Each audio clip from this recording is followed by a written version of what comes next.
Hey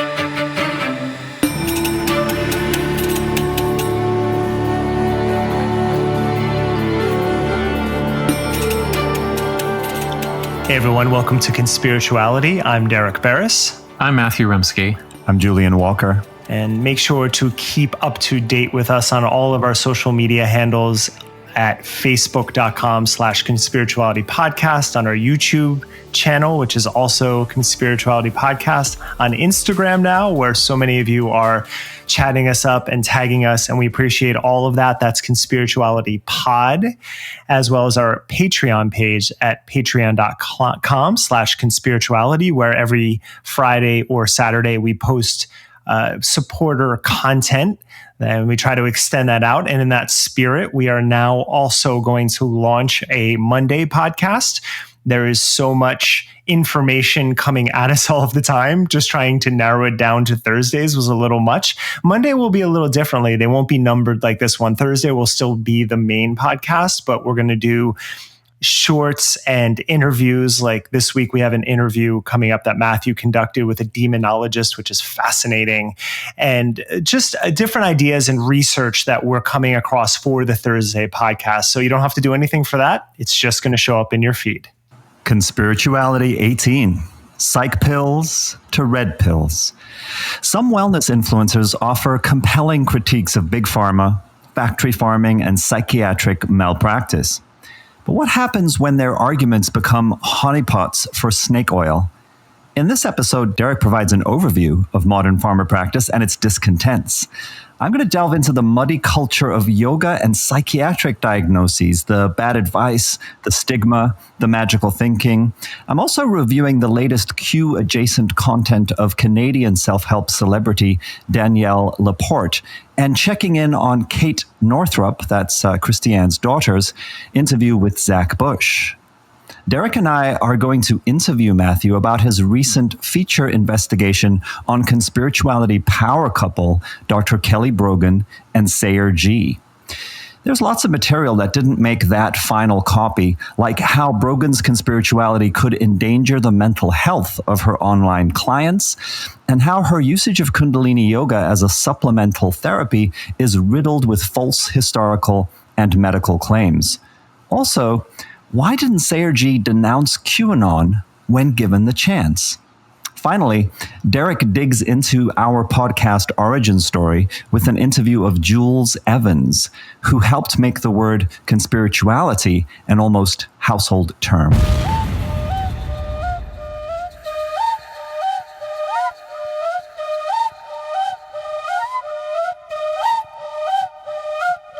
When in January of 2017, the 45th president of our United States referred to CNN as fake news, he co-opted a term that had been popularized by Columbia researcher and later BuzzFeed editor Craig Silverman.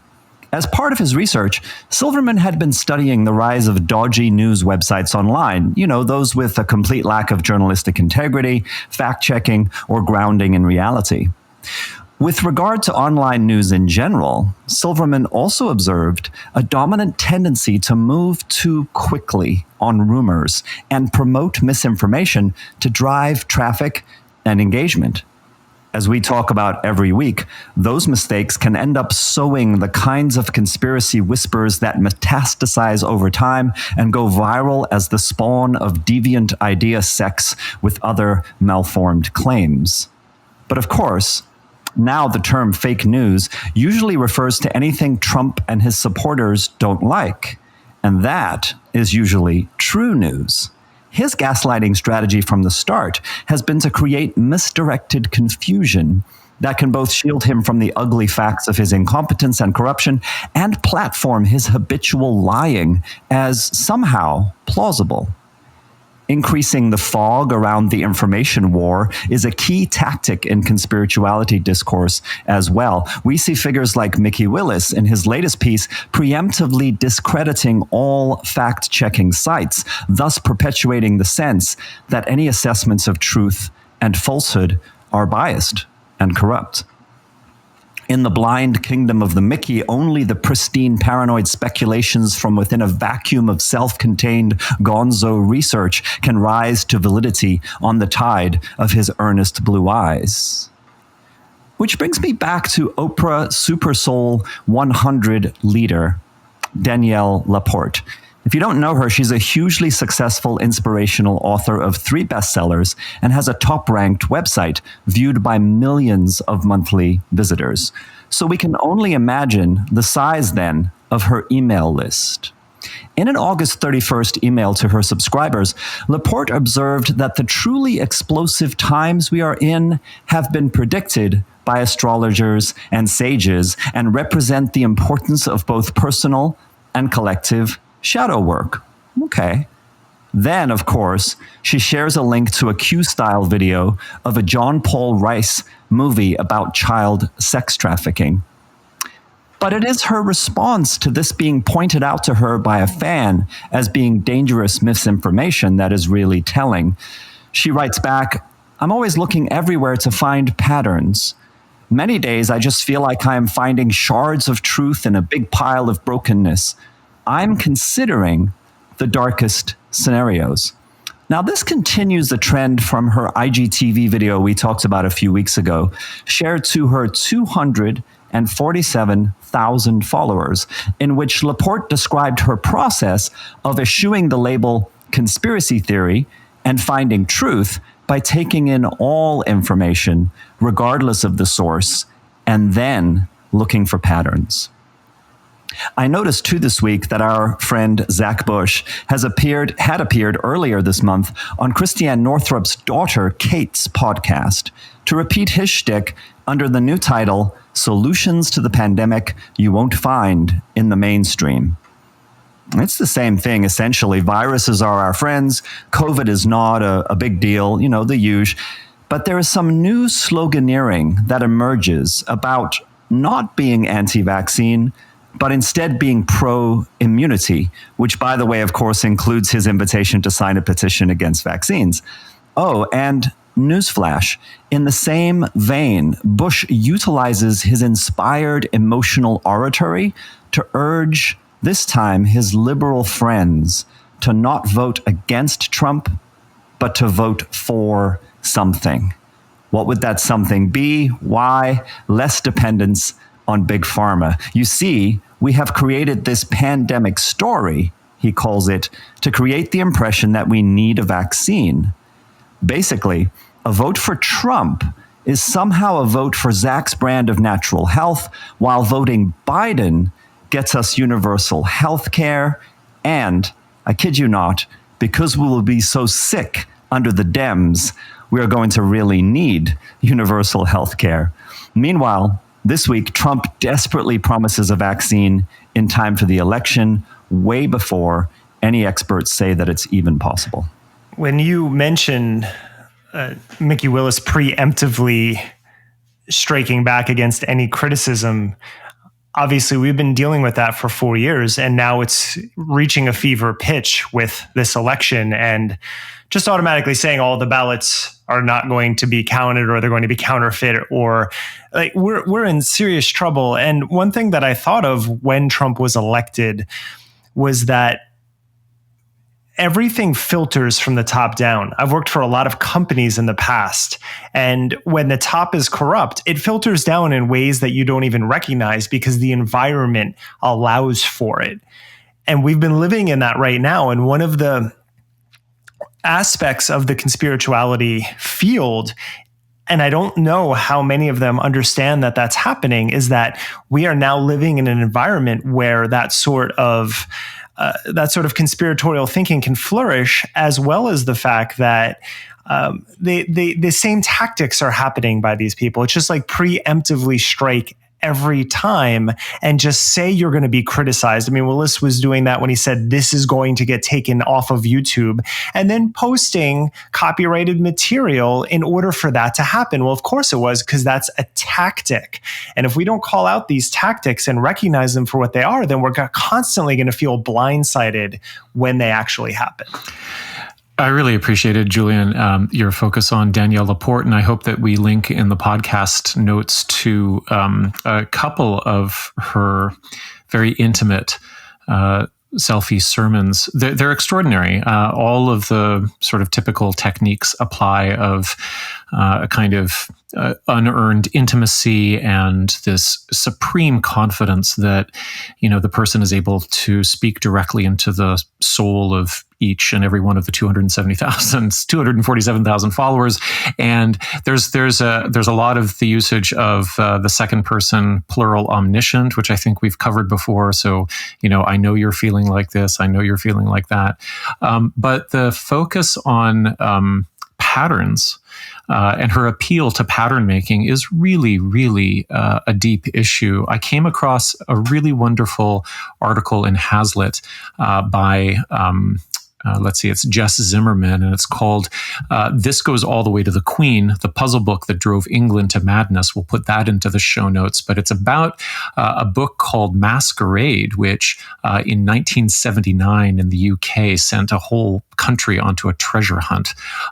And it was based upon the provocation of what is called apophany. So there's this paragraph in here that I wanted to share, which is in 1958, German neurologist Klaus Conrad coined the term apophany to describe schizophrenic patients' tendency to imbue random events with personal meaning. And apophany has the form factor of an epiphany, the sense of breakthrough, of events finally coming together and making sense, but without any relationship to real explanations. But though Conrad focused on instances of apophany occurring with psychosis, the phenomenon he described applies to the ill and the well alike.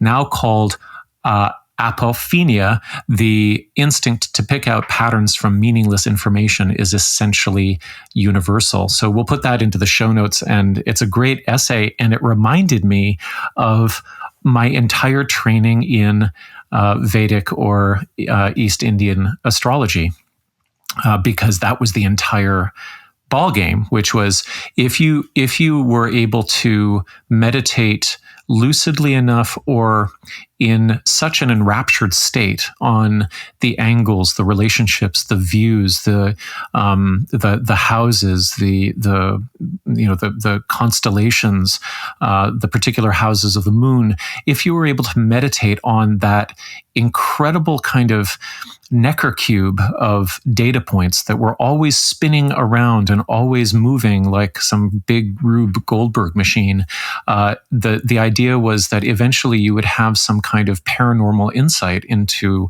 what was going to happen next week.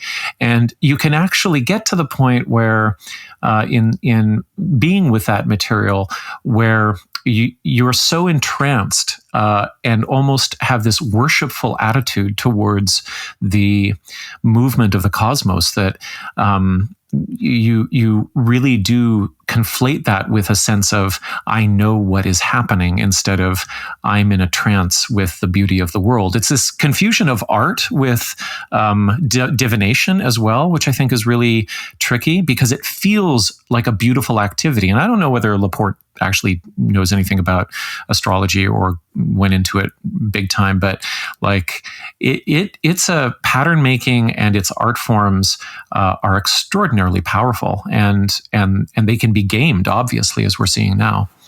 Yeah, and the literal, the crossing over the threshold into the literal sense that the cosmos is talking to me, right? That something has been revealed to me that is coming from somewhere other than my trance state. That's a powerful step that I wish more people would sort of pull back from. And there's two pieces too, right, Matthew? There's the seeking of patterns and the revelatory apophany, and then there's the other side of what we've just been talking about, which is what Stephen Law, the philosopher, calls going nuclear in any kind of argument. And when you go nuclear, basically you just blow up any possible way of referencing facts or evidence or logic. Right. And you say, well, no, this is beyond all of that. And besides, you can't trust any of that because that's all part of some kind of biased propaganda, Western materialist, you name it. You can slander any attempt to find a common sense of truth.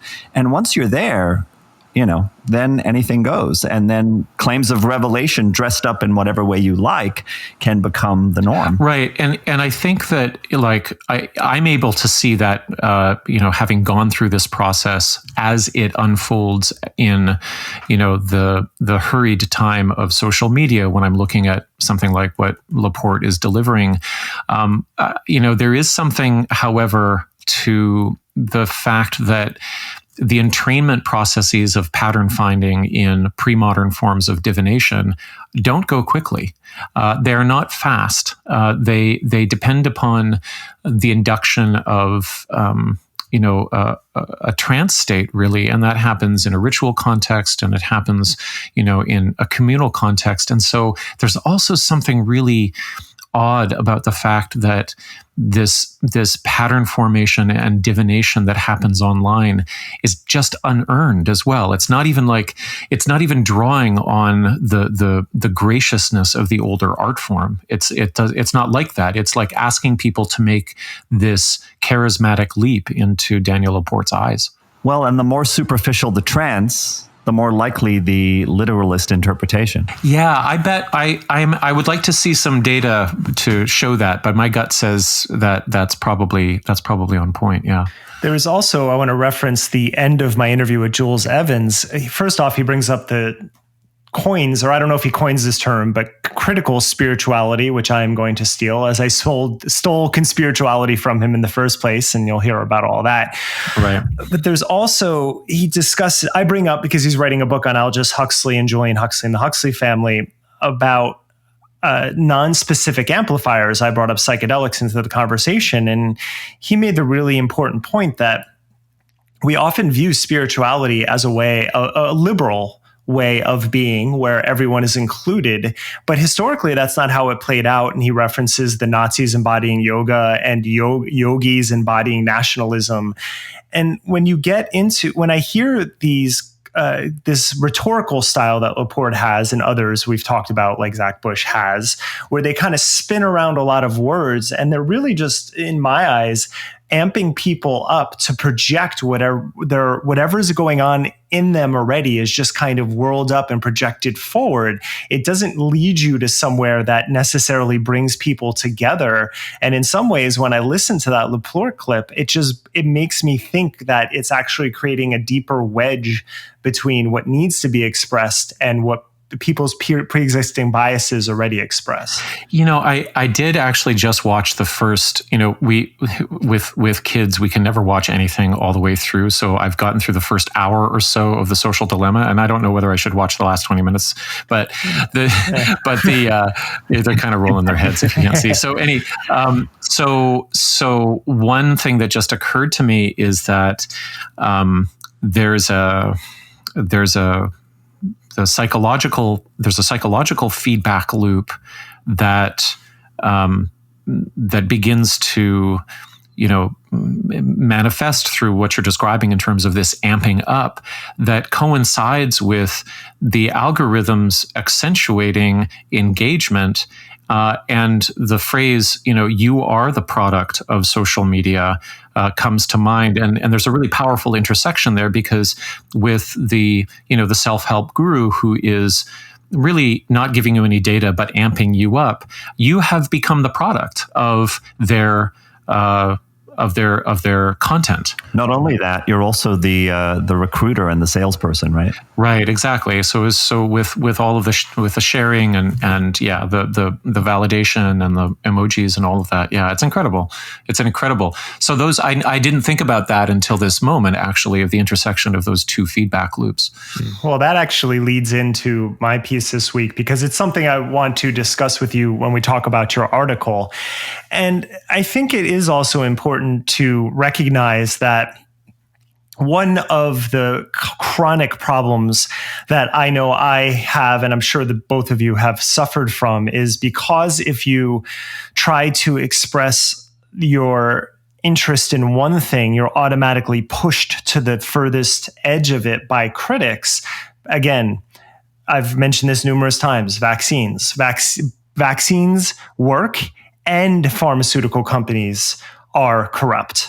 And I think that's especially important to point out this week, because as I've mentioned, my book on psychedelic therapy is coming out soon, and I've spent the last year really digging into the pharmaceutical industry and how it actually became an industry. And I want to briefly touch upon that now, leading up to our discussion of the main topic, which is Matthew's article.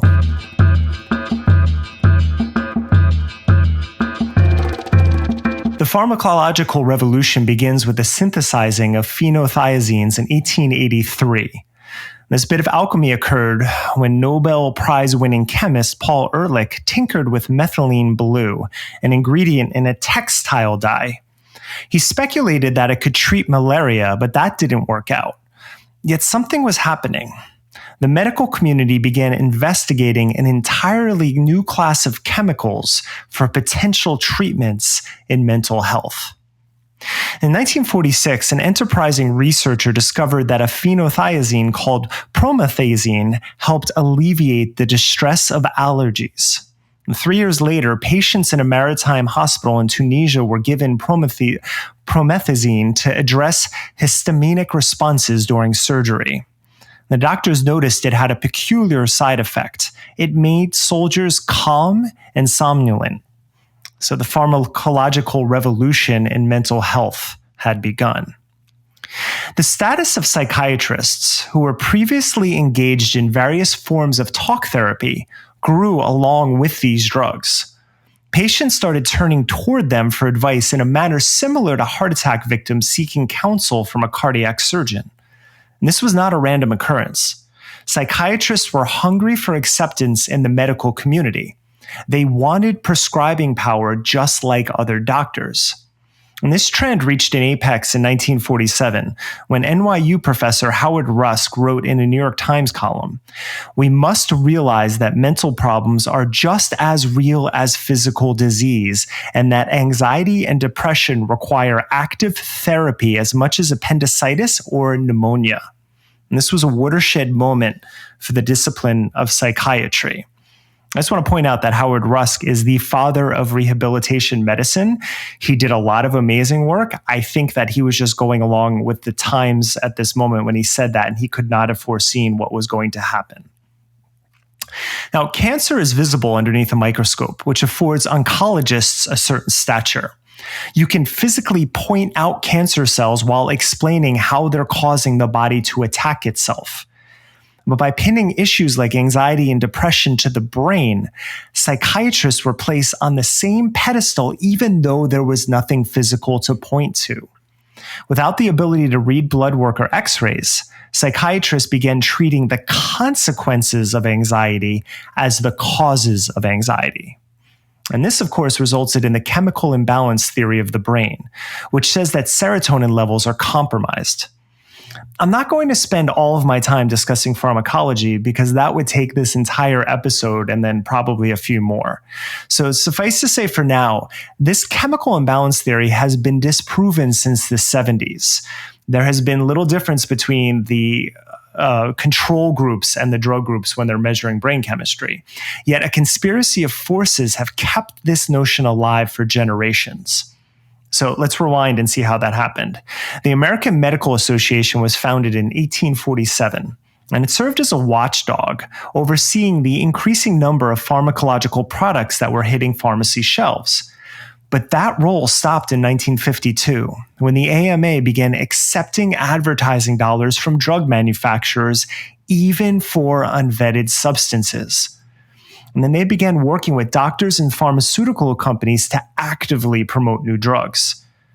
The pharmaceutical industry, in conjunction with the psychiatry industry, enjoyed its first billion-dollar year in 1957, in large part due to the first blockbuster drug ever called Miltown.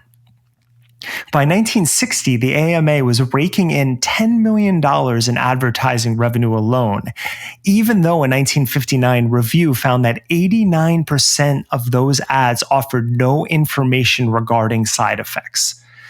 Now, here's why I got interested in this entire story in the first place. I grew up in Miltown. The Czechoslovakia pharmacologist Frank Berger believed that the drug offered the same sedative effects as being in the borough that I grew up in, and he had moved to New Jersey from Czechoslovakia in 1950. And he was right. Milltown is like living in a twilight state, but it's also a profoundly racist community. So this is all a fitting metaphor for the history of pharmaceuticals. The targeted effect of these drugs have side effects we don't discuss nearly enough. And Milltown was huge. The pharmaceutical company behind it even paid Salvador Dali $35,000 to create an exhibit called Chrysalida that captured the feeling of being on that tranquilizer. And as this keeps happening, though, doctors eventually realized the risks of the drug outweighed the benefits. And so Milltown addicts started flooding treatment centers. Now, in reality, we don't have an opioid crisis today. We've had many opioid crises over the last century, and Milltown was the blueprint. And in fact, way more Americans were on tranquilizers in the 1960s, up to 1 in 3 adults, than were doing psychedelics. But we just happen to focus on the hippie revolution, and we've kept the story of our tranquilization quiet for decades. So every decade since, there have been blockbuster drugs that take the edge off, that calm anxiety, that treat depression, a whole list of whatever's wrong with society at the time.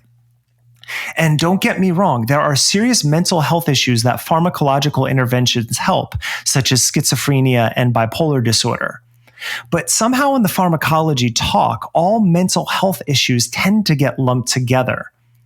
Antidepressants even show efficacy over short-term use. It's how I use Xanax for 6 months while dealing with the worst stretch of my panic disorder.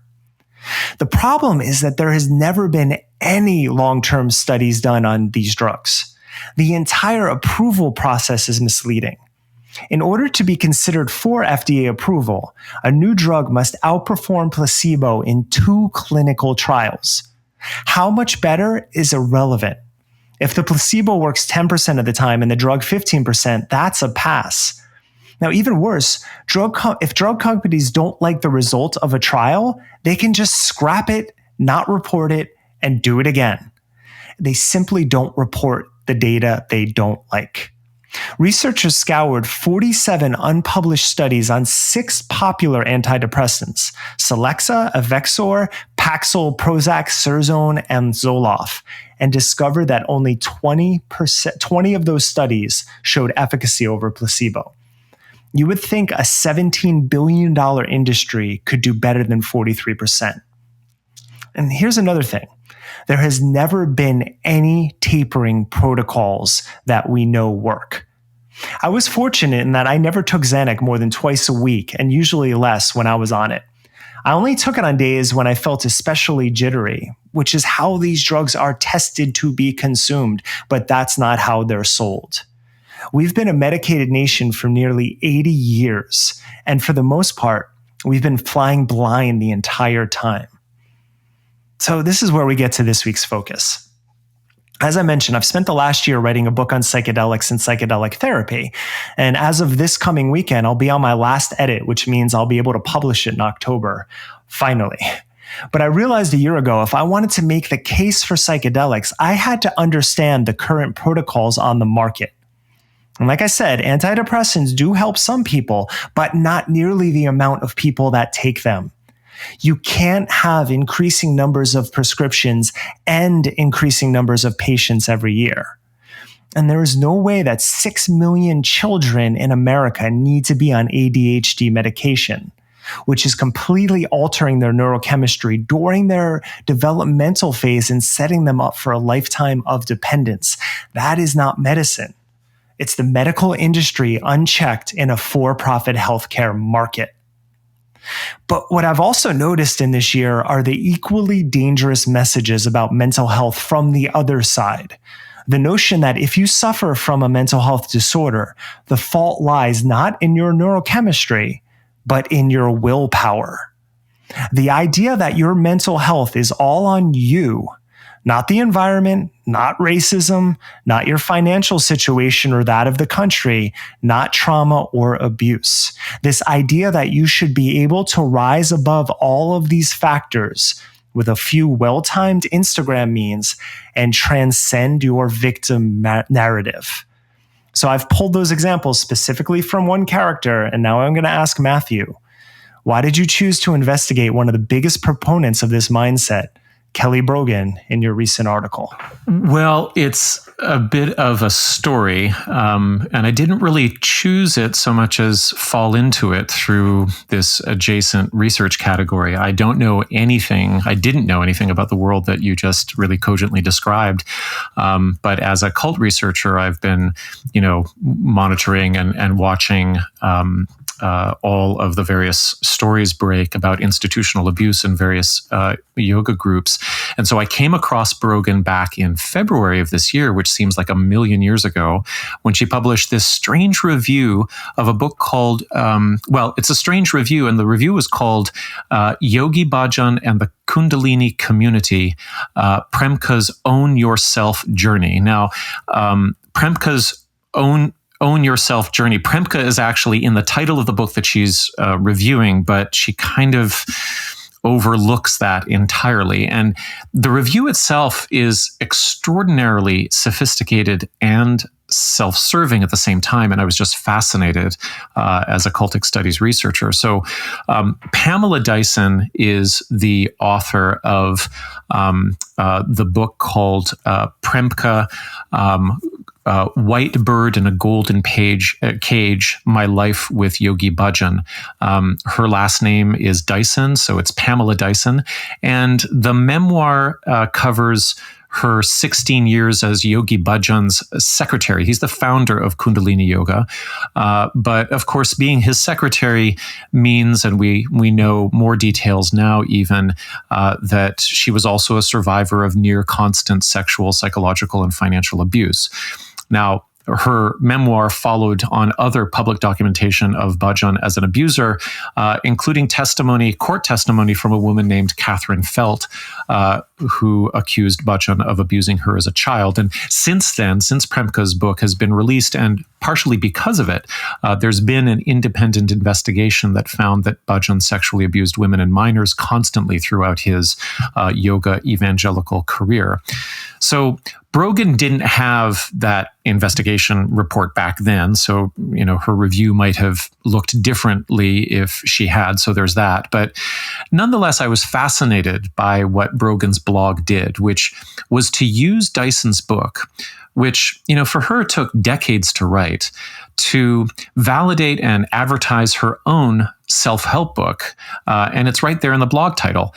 Own Yourself, as I mentioned, is Brogan's latest book, published in 2019. And her blog even pings Dyson's subtitle in the last line of the first paragraph, where she writes, "I couldn't see then how my yes all men narrative only served to lock me more securely in my own cage." Dyson's subtitle, as I mentioned, is White Bird in a Golden Cage. And then I saw that Brogan linked to the title of Dyson's book, but then the link is to a search page for the keyword Kundalini on her own site. And so I was like, who does this? Like, what's going on here? Charles Eisenstein does this. Oh, like internal linking only? Yeah. Well, remember when the critique of his was posted and he didn't link to it when he critiqued it. Yeah. Right. Okay. So, it was really sort of almost perfect blogsploitation formula. It opens with personal detail to create intimacy, and then she made these broad brush statements to clearly establish her brand, and it was all built on the back of a prominent story, which of course increases the reach of the blog post. So, in it she says that Dyson's book is a scandalous expose, not a disclosure of abuse, but something contrived to, provoke outrage or pearl clutching. She says that Brogan is a certified Kundalini instructor, and that if she was less mature, Dyson's revelations would make her question her affiliation with the group and practice, and maybe consider pulling back from monetizing it. She also references Byron Katie as being a great reference for a Kundalini psychiatrist to use. If you don't know, Katie is the self-help guru who once asked, quote, "Can you know that Hitler didn't bring more people to realization than Jesus?" And then it just goes on and on. And as you referenced, Derek, the main focus is that, Pamela Dyson avoids, producing her memoir through a quote unquote victim narrative. And that's why it's a great book. And she does all of this while linking to her own website 17 times. Here's one paragraph just to give you a taste. She says, 10 years ago, I would have jumped all over the scandalous expose that is rocking the Kundalini Yoga community. I would have read Premka, White Bird in a Golden Cage, My Life with Yogi Bhajan, and learned the story of a 25-year-old seeker who in the 1970s was held hostage by a malignant guru who held indentured slaves for several decades of his tenure as a self-proclaimed spiritual master, a sexual predator, liar, and manipulator who played with his devotees' lives like pieces on a chessboard.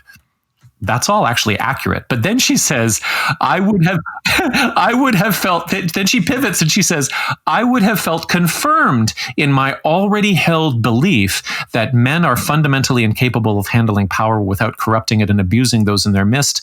I would have roiled in disgust and indignation. And that's how she sort of frames the entire argument, which was just incredible. And so I wrote a little sort of critique of this review that was incredulous. And one of Dr. Brogan's ex-clients got in touch with me and said, you're really onto something. And so we started talking, and that's how it progressed from there. So yeah, that's a little bit of the background. And, then of course, the role that Kundalini Yoga and spirituality actually plays in her therapeutic approach is, a key point of the article, but then also a lot of the background that didn't get into it.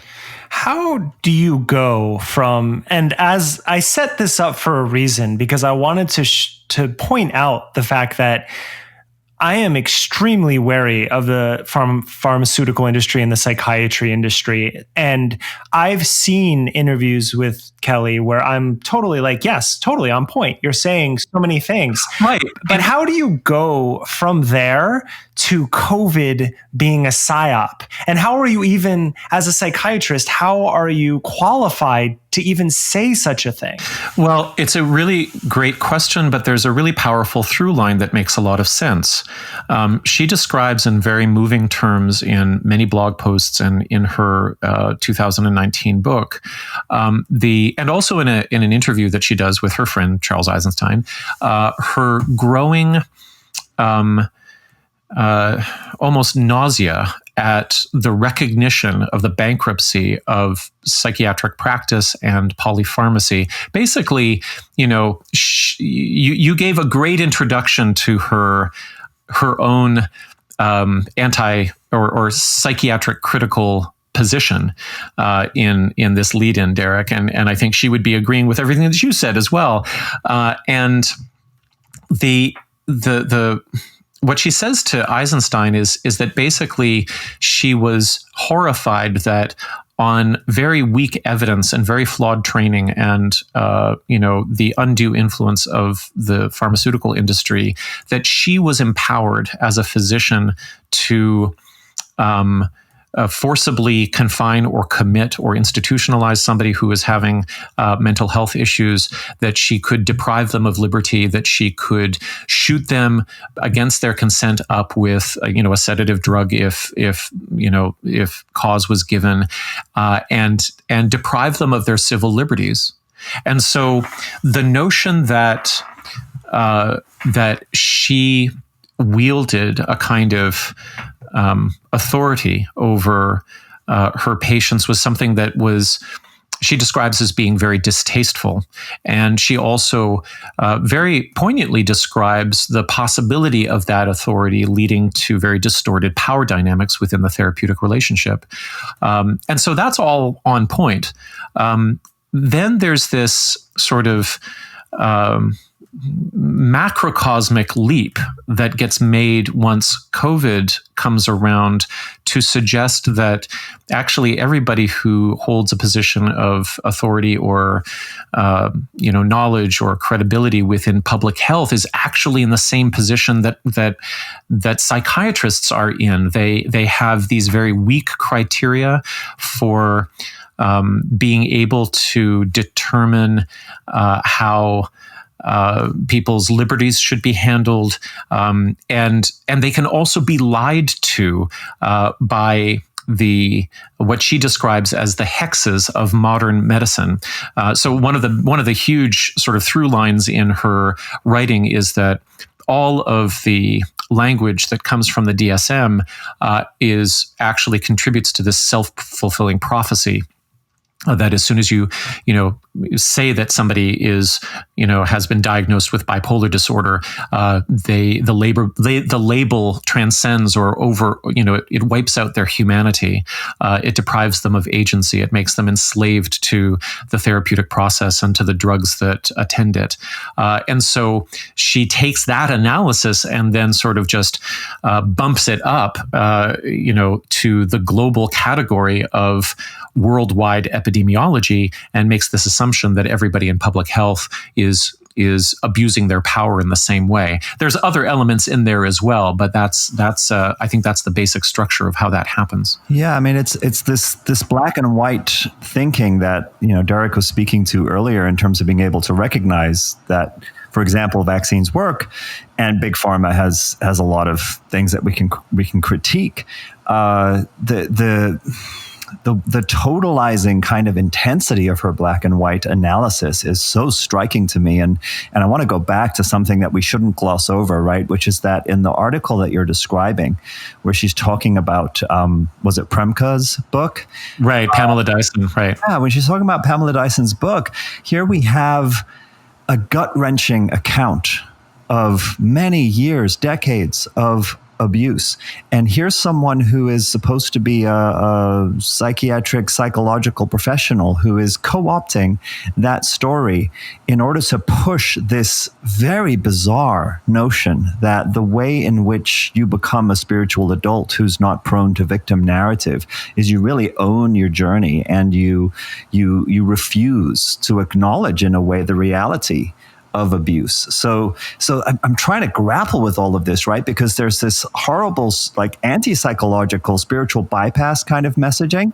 And then it's combined with a different kind of victim mentality around anything that has to do with medication, right? And that you're being victimized by anyone who has any kind of power over you, whether it's public health or psychiatry. And of course, there are valid criticisms mixed in, which always makes it more dangerous. It's the half-truth that kills you. And so in that category, the way to be really empowered and adult and liberated and own your journey is to refuse any of that kind of imposition on you. It's just all very confusing and weird. Right. Well, I'm really glad that you brought out that paradox, which, I probably could have spent more time on had I, been given more space within the article, that, victim narratives around what has happened to you, and victim narratives in scare quotes around what has happened to you or what another person has done to you, or self-perceptions or self-respect issues that have built up over time in negative ways. All of those are illegal. But to imagine yourself as the victim of an authoritarian state and a public health system that is out to harm your health through vaccination, is out to biotag you, is out to simply make money off of your belief that you are ill, it's kind of incredible, and it's a real clash. It was something that I struggled to understand, that being scared of the virus was illegal, but being scared of the public health official, or being scared of the CDC, or at least doubting the CDC and the WHO because they are so corrupt, that fear, that notion that you're being victimized, that was okay, that was something to promote, actually. Yeah, and the other thing I want to just toss in here too, which is just screaming in my head, is the ethical issues here are just thick and ugly. I think there are good reasons why psychological professionals are kept within some fairly tight guidelines about how much influence they can have over people's beliefs and over confidentiality. I mean, not that she broke confidentiality with Dyson's book, but nonetheless, she's exploiting someone else's deeply personal, painful narrative in order to push her own agenda. It's just I didn't actually consider that. That's a really good point. That to use her professional credential as a kind of point of validation for psychoanalyzing Pamela Dyson through her book that's problematic. One thing that I wasn't able to dig too much into was what kind of supervision or support structure Brogan would have been beholden to through her certifications with the ABPN. So I'm still not clear on that. But yeah, it just seemed like in everything that I encountered, it seemed like she was making her own decisions based upon, her own sort of very passionate beliefs. It was all her. I want to keep hold of a thread here, and also for listeners for some information, because part of what you said about Brogan, part of her perception of this is correct. Part of it, though, and that's the key point. In 1962, the Kefauver-Harris amendments were passed, which required that disease specificity be made for mental health conditions. In the 1950s, I could go to a doctor and say I have the blahs and get a tranquilizer.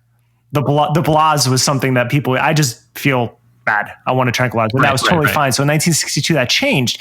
So the first DSM, and the DSM, for people who don't know, is the Diagnostic and Statistical Manual of Mental Disorders. It's the Bible of psychiatry. And basically, it's updated every 15 years or so to just keep up with what the science has learned. But here's the problem, and this is where the intersection happens. In 1952, DSM-1 came out, and it listed 106 mental health conditions over 130 pages.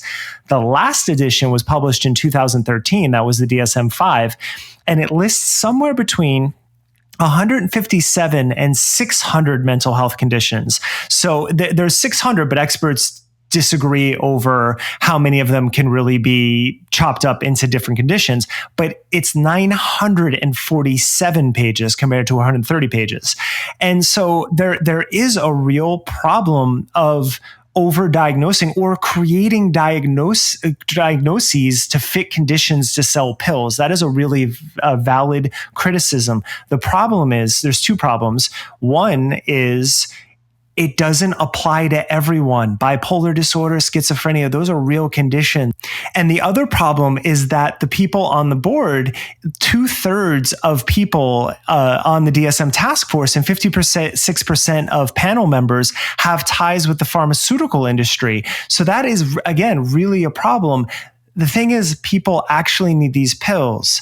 And I don't want to get too caught up on pharmacology because I want to get back to your piece, but this is my question about this.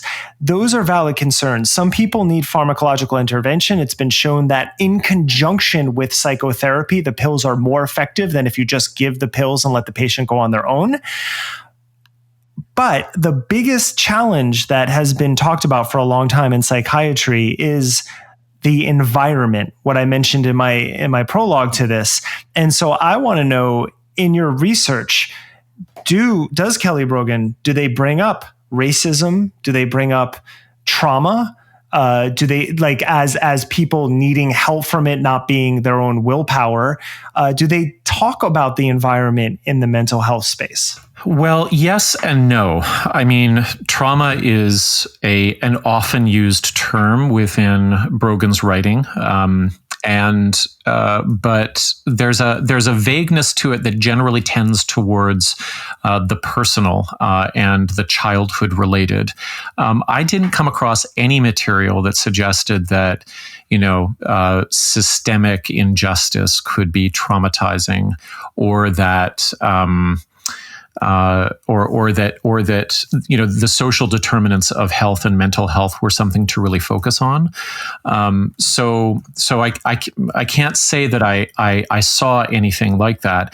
There is a video that didn't get into the article, that came from her online group called Vital Life Project, in which I'll paraphrase here very carefully.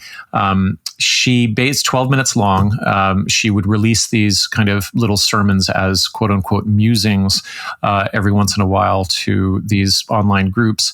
And in one of them, she actually talks about how she, during the Black Lives Matter sort of season that we had, and after George Floyd's death, she doesn't reference that directly, but she opens her musing by saying, it is of interest to me, this is a paraphrase, not a direct quote, that most of the members in these online communities are not people of color.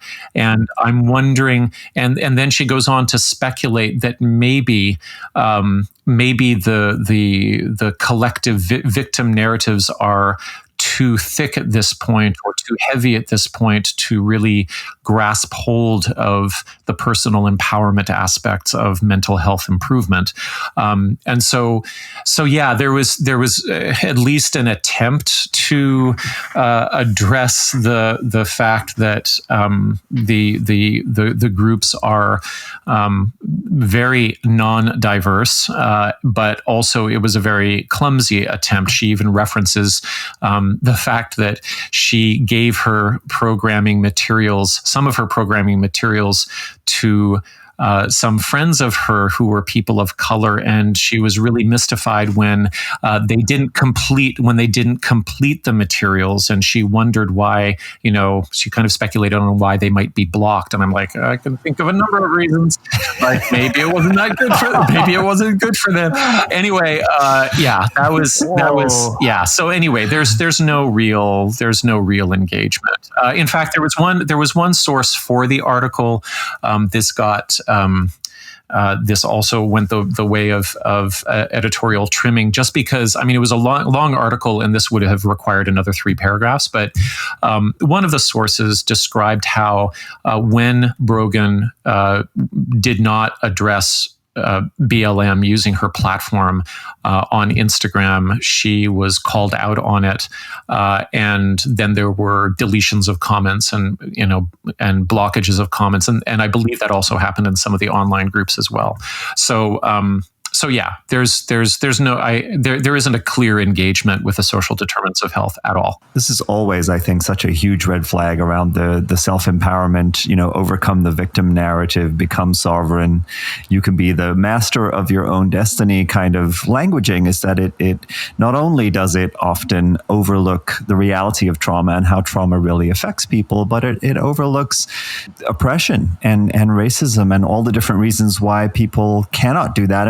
And what you just said in terms of what she shared in that group, she's echoing Carolyn Myss from the 90s. I remember when all my friends were deep into Carolyn Myss in the 1990s. And I remember hearing on one of her lectures, her saying, it does not surprise me that African Americans and gays are people with the highest rate of HIV because they carry the most victim mentality in our culture. Oh my God.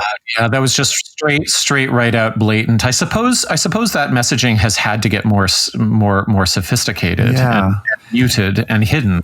But it always serves the same purpose, right? Which is to convince people with privilege that their karma has made them so, right? That somehow you're exactly where you're meant to be, and don't bother yourself too much with concerns about people less privileged than yourself. They're just manifesting where they're at in their state of consciousness or some shit, right? Yeah, it's incredible. It's really incredible. Yeah. I wanted to ask you, Matthew, because I'm really curious. Did you talk to any psychiatrists in terms of their perspective? It's really interesting that you ask, because and I'll loop something back into what Derek said. All of the sources for this article,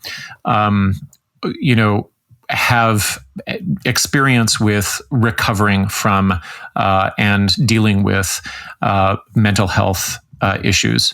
And within the online groups that through which they're consuming Brogan's content, there's a big focus upon tapering away from the medications that they're on, and there are some speed and ethical and tactical issues to explore there as well. But one of the things that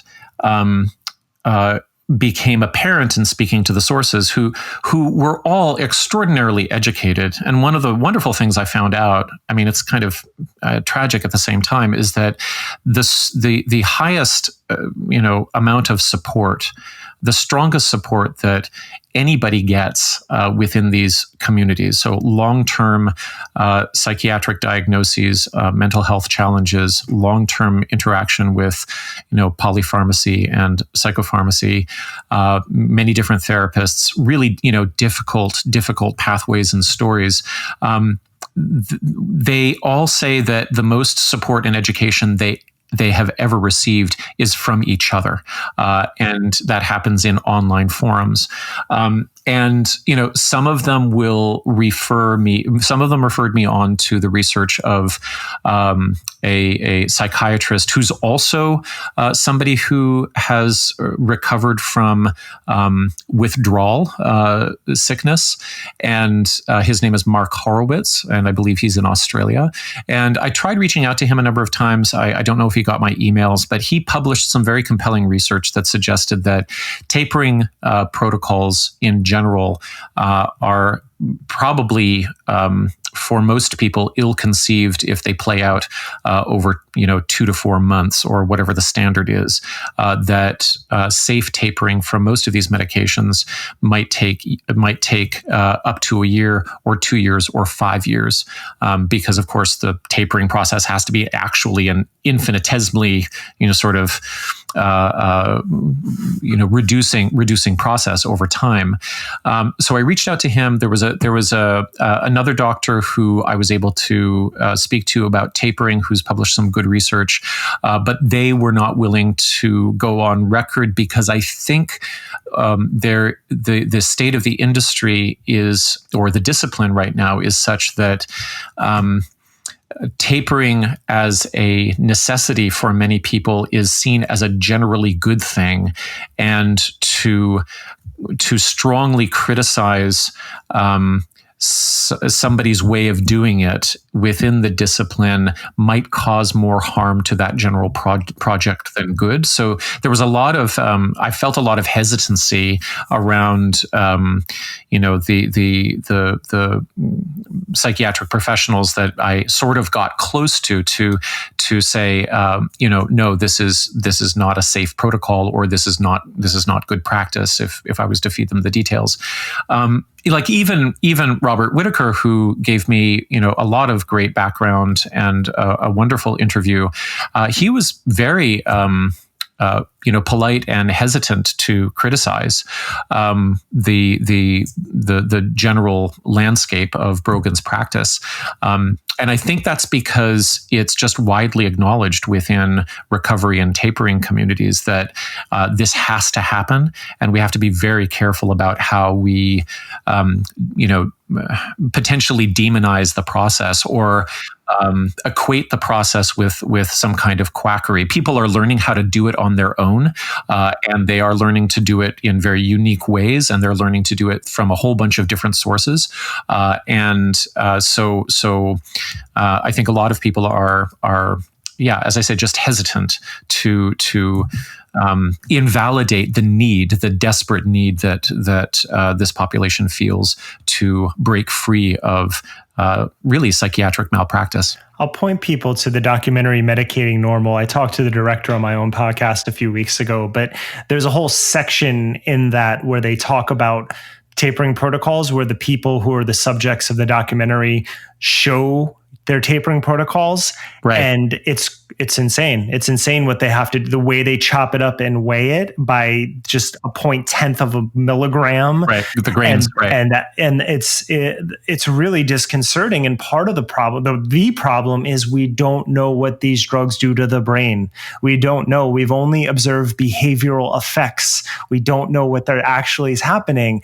And well, really, I covered this study a few months ago for Big Think. It's really disconcerting that a lot of the major antidepressants were showing side effects 2 years and longer after people got off of them. Trouble sleeping, trouble having sex, falling back into depression, worse suicidal ideation afterwards. And which brings me to the question in your article, you write about there's a moment where I believe, I don't know where she posted it, but comparing what is happening right now with the pandemic and lockdown to the beginnings of a Holocaust. That language itself is just super troubling. But besides that, what dangers of this type of prescriptive advice that she's giving do you see that people can fall into because of this sort of advice? I think it's difficult because it's difficult to say because my interview data was with the single ex-patient Julian, but from so in a clinical sense, it's hard for me to say. And of course, she describes a terrible outcome.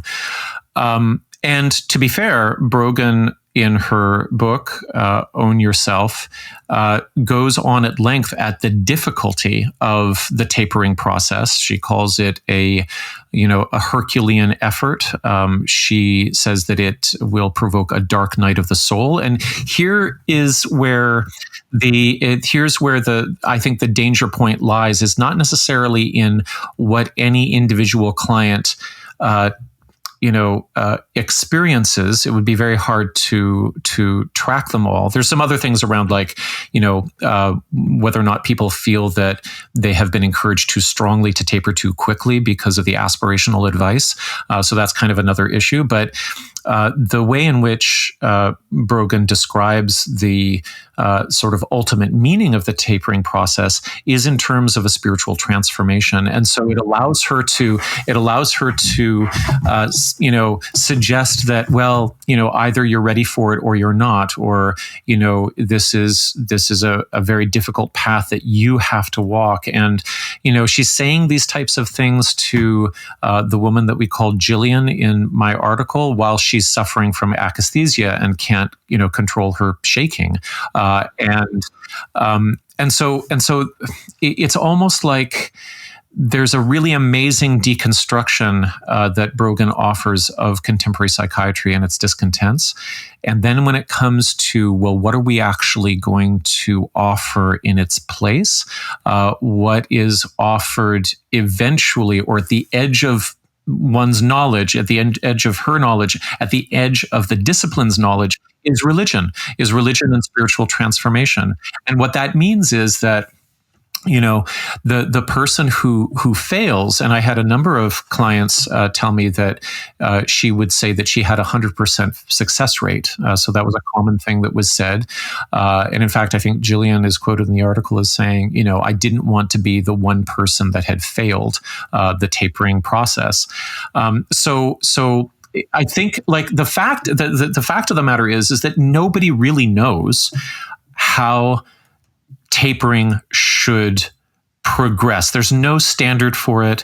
What I suss out is attitudes, right? There are attitudes of extreme caution, extreme, here are all of the social supports and the familial supports and the work and the lifestyle supports that you will need as you go through this. And you're also going to need tight monitoring, and maybe, you're going to have to go back on a certain medication at a certain point. Like, the most conservative advice really feels like it's helping a person very gingerly, as though they are blind, step slowly away from the edge of a cliff, very slowly in the middle of the night, and going step by step and having their hand held all the way. And I think in Brogan's book, to be honest, and in the language that she puts out, to think that, people are going to hold your hand through that step by step, would be an indication that you weren't doing the work yourself. Would be she does say a lot about, the community support online is going to be really helpful as you contemplate this process. But when it comes down to it, the attitude is kind of like, well, we've reached the end of our knowledge. Now you're on your own with God. And if you're not square with God, then, I don't know, maybe you're not ready for it. One of the metaphors that I didn't put into the article that she uses in her book is, you might, she suggests that the way in which you taper from a medication is quite impacted by how you perceive that medication to be. And if you understand that the medication you're taking is like rat poison, then you would stop immediately. Oh, for fuck's sake! Right. Like so. I mean, it's like on one level it's plausible. Like there's all of this stuff around how people have medication injuries and people are poisoned by this stuff, and there can be all kinds of terrible outcomes. But then to suggest that it's a substance that you were sort of overtly poisoning yourself with, and that you could heal yourself by stopping taking it. It's an incredible leap. And so that rat poison metaphor came up quite often in my interviews. Yeah, I mean, it's more that intense black and white thinking, right? I have to ask though, because this is burning in me, like when she's talking about tapering and when she's guiding all of the people in these communities and forums around tapering, what are we tapering from, and what are the diagnoses that these people have? Because there's an area here that I think is so incredibly dangerous. Yeah, it's all over the map. It's very, very long list of medications that people are coming into these online programs with. Very diverse experiences. Diagnostic histories that, again, are extraordinarily diverse. So it's really, that's another thing that is kind of like interesting about this, which is I couldn't get an answer from the APBN or the ABPN rather about whether the credentials offered through their body required any kind of extra training or supervision or monitoring if the person was giving what amounts to psychiatric advice online. So I don't know. It's a really gray area. I don't really know how all of that works. But yeah, the diagnostic sort of spectrum was full. We're talking about in Vital Mind Reset over 2,300 members, and so yeah, lots and lots of people, lots and lots of conditions, lots of histories, lots of very, very incredible stories. Well, the thing that comes up from me right away as the biggest red flag around all of that is I feel like there's a long history of people with bipolar disorder, people who maybe go into psychotic states for various reasons, people who have certain neurological conditions that make them prone to certain types of reverie, even schizophrenics, where there's so much religious content. There's such a sense of epiphany. There's such a sense of seeing patterns. There's such a sense of waking up to a new reality. And as you ride that rocket ship of mania, there's an ecstasy about it. And there's a sense of finally knowing the truth. There's so much overlap there between spiritual revelation and actually really dangerous psychiatric symptoms that to be encouraging or supporting people. I've come across in my own 25 years as a yoga teacher, I've had multiple experiences with people who try to enlist my support in them getting off of their bipolar medication because they have listened to something I've said and taken it as meaning that maybe their bipolar mania was a spiritual awakening or a Kundalini awakening, or maybe it's some kind of dark night of the soul that they need to go through in order to really know themselves and really become spiritually free.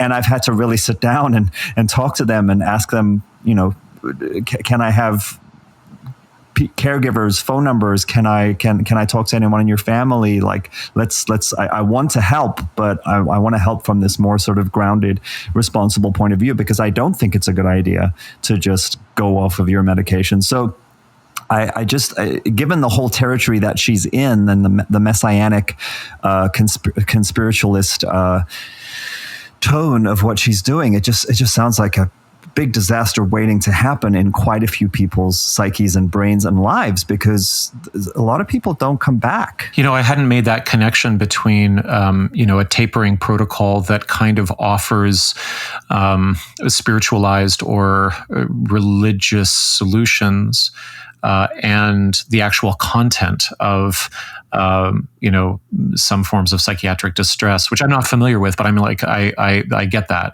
That's a really amazing overlap. So last thing, Matthew, I'm really curious about Kelly's partner, Kelly's husband, Sayer Ji. I know that there have been interactions that you two have had where he's had ample opportunity to differentiate himself from QAnon. And it seems that he has kind of in a very slippery and cryptic way, chosen not to do that. Yeah, I mean, we reached out. I personally reached out several times over several weeks, and then also the fact checker reached out, and it was all coordinated with editorial and and legal and stuff like that to give Sayer Ji, and we should just mention that as Kelly Brogan's husband, they've also melded their business models since the pandemic has started. They've migrated you can see in the article that they've started to migrate their social platforms over to MeWe and to Telegram, where I think they believe that they will be less subject to, community standards and so on. And as the proprietor of GreenMed Info, Sayer Ji is has a huge digital footprint in the alt health world and in what some say is the pseudoscience world. And we'll link to an article by Jonathan Jari of McGill University that breaks that down really well. Sayer is an amazing marketer and has a very powerful email newsletter database, et cetera, that goes out every day, sometimes twice a day. I'm signed up for it. It's kind of amazing. And I'm one of the 475,000 people who gets 1 or 2 emails a day. And about a third of them relate to COVID being a hoax and therefore watch my video. And then the other 2/3 are about a particular wonderful form of turmeric that you can take, or how, walnuts look like your brains, so you should eat them to be smart, or something like that. So there's lots of stuff that goes, but he's like extraordinarily good at marketing. And I use the term power couple in the article because, she really helps his, I think I called it biohacker website. It's kind of like old school do it yourself. Here you can look up a bunch of cherry picked research to figure out the properties of certain mushrooms in relation to certain diseases and so on. But Kelly's whole aesthetic really, I think, will up level what G has to offer and will make it that much more beautiful. But one of the things that in their conspirituality language has started to happen, at least through G's platforms, is that he started to sprinkle in some very QAnon related or adjacent terms. And so, I reached out to him to ask him to clarify his use of the term red pill. So there was a number of posts where, he was saying, take the red pill and join us over on Telegram, for ... And then he also reposted a meme that carried the Pizzagate is real hashtag, which of course is the QAnon revamping of the Pizzagate scandal or conspiracy theory. And its assertion that Pizzagate is real means that the fact that authorities found nobody in the basement at Ping Pong, whatever pizza, that obviously the case is closed. But I mean, the hashtag Pizzagate is real is meant to suggest that, well, this needs to be further investigated because it actually happened. You're being too literal. He's just using it as a metaphor. Well, okay. Well, this is what he says. I quoted briefly from an email but I have the full email here where he says that, for me, red pill is simply a metaphor for being willing to take responsibility for researching and experiencing topics firsthand that either conventional authorities have presented narratively to be beyond question or having only one official set of truths, principles, or meanings. And he goes on, but he says, but it is like all metaphors, rich and open to various interpretations, which is the point. And then he says that, with regard to reposting Pizzagate is real, he says forwarding memes from other channels, which may include a hashtag, does not constitute an official endorsement of those I am forwarding, nor even the content per se. So there's kind of a hand washing there. And he says the association with a piece of content with a hashtag is not something that is necessarily intentional. And there has never been a case where I have publicly announced support for such a hashtag. And so he doesn't, but there's nothing in the email that comes out and says, I find QAnon to be abhorrent and it's distorting our discourse and I would never associate myself or my brand with it. He words it very carefully. So what that means, I think, we can speculate on. But it will be speculation only, I think. I'm still caught up on this walnut thing. Paracelsus was known for chemistry, but he treated venereal diseases with orchids because they looked like testicles. Right. And he treated... Did it work? Of course it did. Right. I was on his email list. And then he addressed eye diseases with the eye bright flower because of the name. I mean, that's some real middle-aged sort of thinking. Yeah, it has a long pedigree in pre-modern medicine from all over the place. Like I mean, I'm very familiar with that line of thinking just for Ayurveda and the theory of Dravya Guna, which is like the properties of things, their smoothness, their roughness, their heat, their cold, their sweet, their sourness are in themselves healing in a sensuous sense, that the application of the opposite thing according to quality is at the root of both diagnosis and treatment. But then that also goes into like, what does this thing look like and what kind of qualities does it suggest to you and why would, and so we have like certain rootstock, vegetables that are said to be good for erectile dysfunction. And then we have, the lotus flower in various forms is really good for, women's reproductive health. And so it goes on and on. It goes on and on. But this sort of like really poetic and I think beautiful relationship made between things in the world and things in the body is a very powerful driver, not only of pre-modern medicine, but also of the Green Med Info newsletter.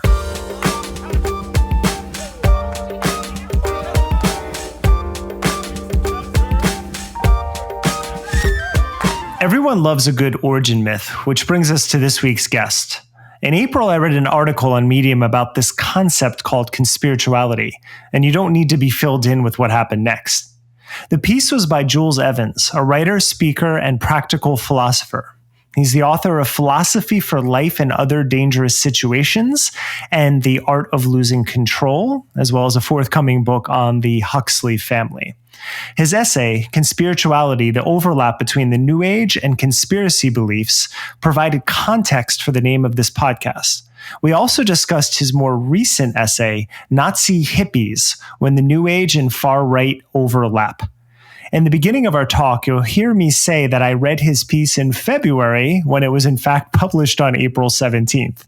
That just goes to show you how little grasp of time I have at the moment.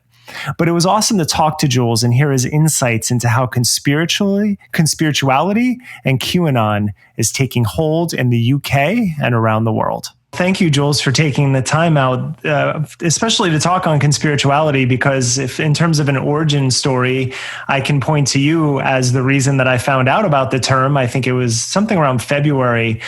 And I became fascinated by the research that you pulled from that, both your story and then Charlotte Ward's research with David Avoas.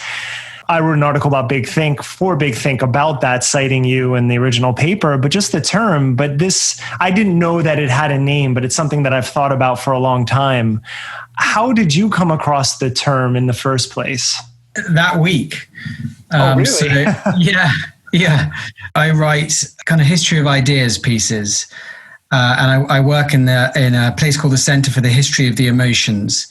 And I've been researching. I wrote a book about the history of ecstatic experiences, and I'm writing a book about the history of kind of New Age spirituality and the human potential movement based around the life of Aldous Huxley.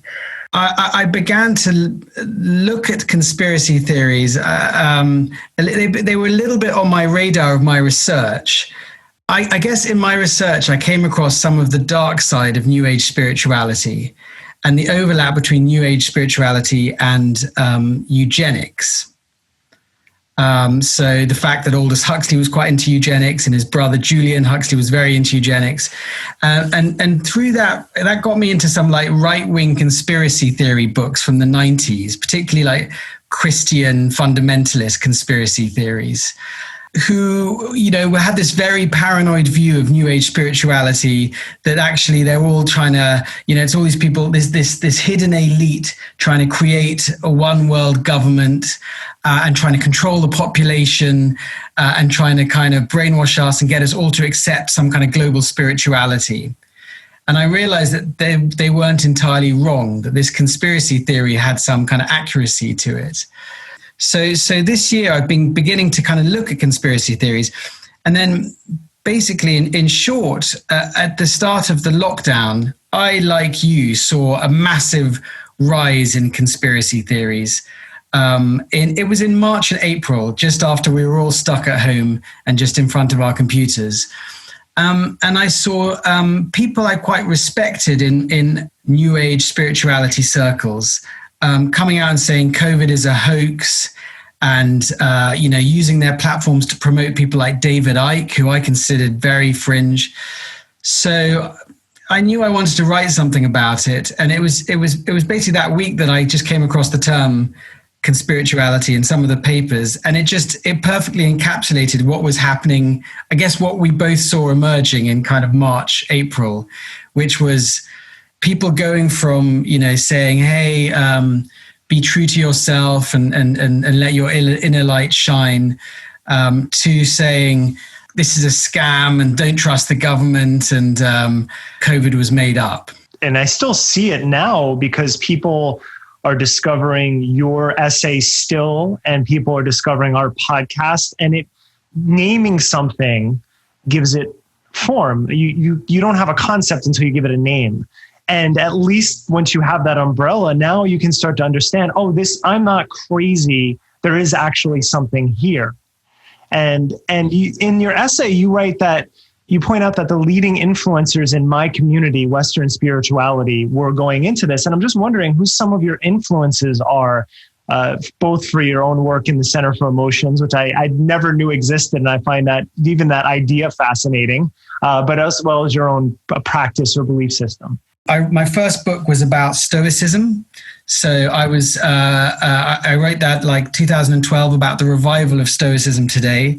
In terms of spirituality, I suppose Aldous Huxley and that kind of British Californian crossover. So people like Aldous Huxley, Alan Watts. My second book was about the history of ecstatic experiences, and Aldous Huxley was just a big influence on that. He was, I was so impressed with his take on spiritual experiences, the way, he had a historical take on it. He was one of the first to say that Western society has kind of marginalized these experiences and pathologized them, and that this was a bad thing. He had a kind of spiritual, theological take. He had a political take. He said we need to reorder British society, Western society, to create more space for contemplation. He really promoted this kind of fusion of what I call empirical spirituality, trying to use evidence-based techniques to test out different spiritual technologies, as he called them. So, he's a big influence on me, I would say. I'm sure perhaps you've come across the book Amusing Ourselves to Death. No. He makes the argument, and I'll actually send this to you. His son did a piece a couple of years ago in The Guardian talking about this, about how we all point to Orwell in 1984 as being what has happened, where he makes the argument in the book that it's Huxley who really, because the book Amusing Ourselves to Death, it's like Huxley was like, there isn't this totalitarian government, it's the technologies, all these toys are coming about. We're happily doing it, where it's a kind of hedonic enslavement and an attention enslavement. I mean, he was writing in the 30s, this is the age of noise and the age of distraction. And it's pity he never, saw social media. Well, that was The Guardian. Yeah, The Guardian piece talks about that from his son, talking about the evolution of that idea. Going a little aside now, but being a Huxley fan, if you're going to give Island the attention it deserves finally.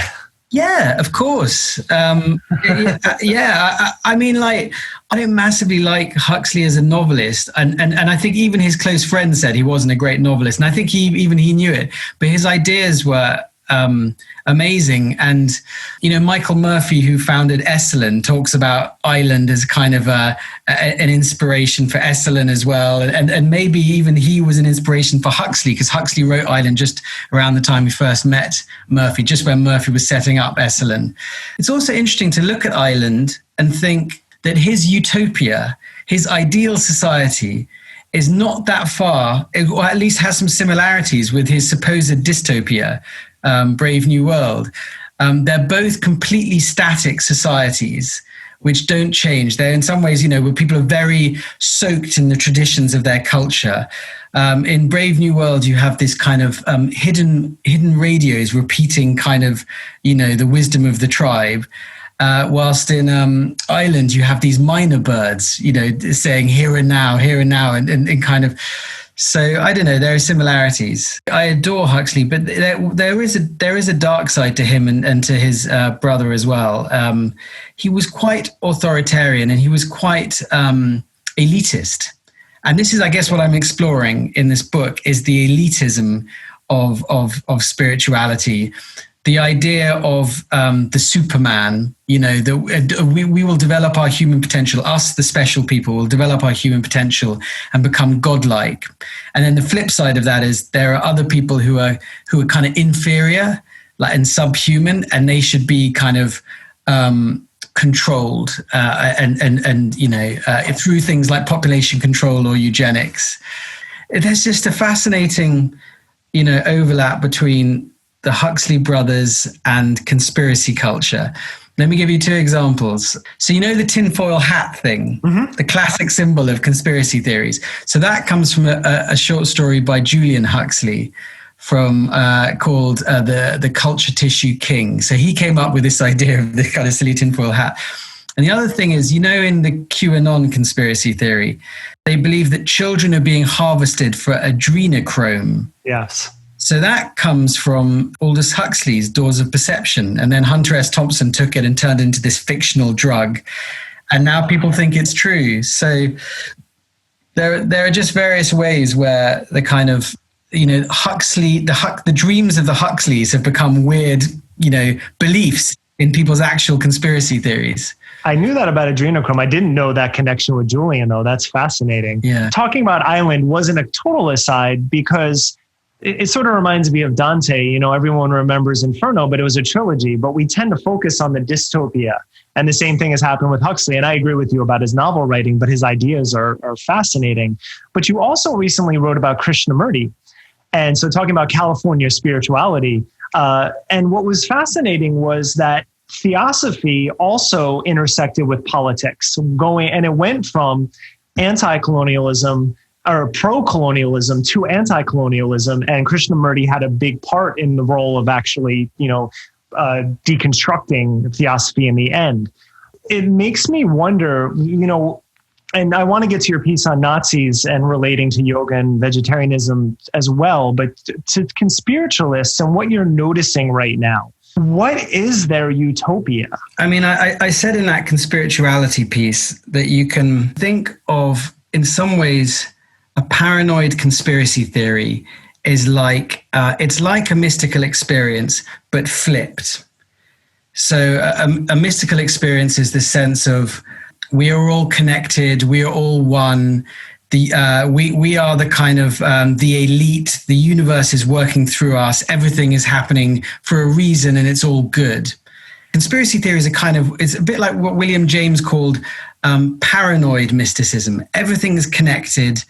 There is a hidden elite, but I'm outside of it, and this hidden elite is controlling me. Nothing happens by chance. They control everything about it. So it's a bit like a bad trip version of the good trip of kind of a euphoric mystical experience. So I think its main mood is one of paranoia and horror and fear and loathing at the present system and the evil people controlling it.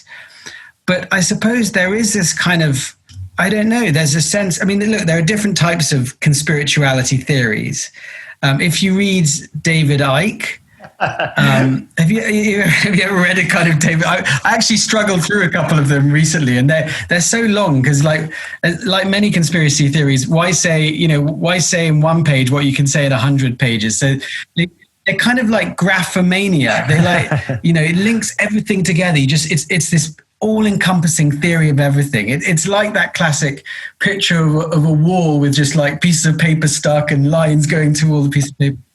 It's amazing reading his books. He has like basically 500 pages about how there's this evil lizard elite controlling everything and enslaving us all. And it's a very dark picture. And then he has like 50 pages at the end where he says, but actually we are creatures of light and we are divine. And all we need to do is to change our beliefs and attitudes and we will be free and all is love. And so that's the kind of Gnostic hope, but it's so outweighed by the dark stuff in his vision. You think, well, what hope is there of liberation if we're completely controlled by this alien species? So in him, there is this kind of glimmer of hope of some kind of Gnostic liberation. And it's a very Gnostic kind of vision, the idea that, the universe, we're basically enslaved by some kind of archons or some kind of other beings. And then in, I think, something like QAnon, it reminds me of the kind of millenarian conspiracy that really flourished like maybe in the late Middle Ages or in the Reformation. A similar kind of time where you had a breakdown in the ruling myth of our society, a breakdown in the kind of church's monopoly on truth, similar to now we have a kind of breakdown of TV's monopoly on truth. So this flourishing of alternate realities. And what you get in QAnon is this idea that we're in a time of trouble and suffering, but there is this messianic figure, this divinely inspired figure in Trump and some of his allies. And they will purge the landscape of the baddies, and there will be this, I guess, this kind of glorious age of peace and love afterwards. So in some ways it's millenarian, a bit like Nazism. Like Nazism is this idea that we're being controlled by these evil demonic figures, but this glorious leader will purge the nation of these evil demons, and then there'll be 1,000-year Reich of peace and love. So I think it's that kind of theory. It's quite medieval in a way. Well, we haven't really evolved as much as I think we do sometimes. Yeah. Everything that I look at is always through the lens of evolutionary biology. My background is in religious studies, and right. I wanted, at some point in my studies, I didn't just want to understand why people believe things. I wanted to know what made us believe in the first place. And then you have to look at biology, you have to look at history to understand that. So I started looking at everything through that lens. And we're still operating with very old operating systems, no matter how easily we talk to one another right now. That's true. We love stories, and we love stories of good versus evil and myths. And I think maybe people who get drawn into conspiracy theories, maybe they have this kind of capacity of absorption where perhaps they get very absorbed in a story to the extent where they can't tell the difference between fiction and reality. So a lot of conspiracy theories, they have elements that they took from novels or from sci-fi or from movies. And it's like they kind of leaped category and people started believing that they were really true. And you see that in religions as well. Something starts off as a story and then people start thinking it's really, really true. But I think it's also the case that conspiracy theories wouldn't spread unless they did have some truth to them, at least some grain of truth. And I suppose, it is true that there are people with lots of power, lots more power than other people and lots more money than other people. And there are people who feel really left behind and kind of, laughed at and exploited by more powerful people. And all of that is, probably true. It's just so the despair is real. The hardship is real, but the solution is totally magical. And in some ways, the kind of the analysis as well is not quite right. I mean, yes, okay, maybe there is an elite exploiting people, but that doesn't mean that Tom Hanks is a satanic pedophile or something. One thing we talk about is the indoctrination process, and one thing I am fascinated by this is compared to old cults where there is a charismatic leader. First off, there's no leader. Second off, the indoctrination process happens so quickly and it's happening through hashtags. Now, you open your piece on Conspirituality talking about David Icke, but you also point out that he was on London Real. And I found Brian's show a few years ago when he interviewed Ido Portal. I also work in fitness and movement, and I love Ido Portal. So I was like, this is fascinating. And I was like, oh, okay, this guy, I like him. I like that he's spending an hour talking to Ido, and I've watched some of his stuff since, and I've been up and down with it. But this year, something changed with that show. And I'm wondering if you have any insight into or ideas of why someone like Brian can go from, being a charismatic figure and a journalist and talking about things, but then going so hard, pivoting into the territory that he has with David and with the pandemic recently. Yeah, that was an example of, it was really disappointing to see, because I don't know what it's like in the States, but in the UK, spirituality and spiritual teachers don't get much play. The BBC hardly ever features anything on spirituality, positive or negative. Likewise, our kind of intelligent media don't really feature anything on spirituality. So I like these, relatively professional YouTube channels, like London Real was, that would be a platform for people I respect, like Rupert Sheldrake, say. Graham Hancock, I'm not so sure, but definitely I respect Rupert Sheldrake. And likewise, the channels like Rebel Wisdom, it's like, it's a good platform for spirituality, transpersonal psychology. So again, yes, it was disappointing when London Real, kind of went full conspiracy.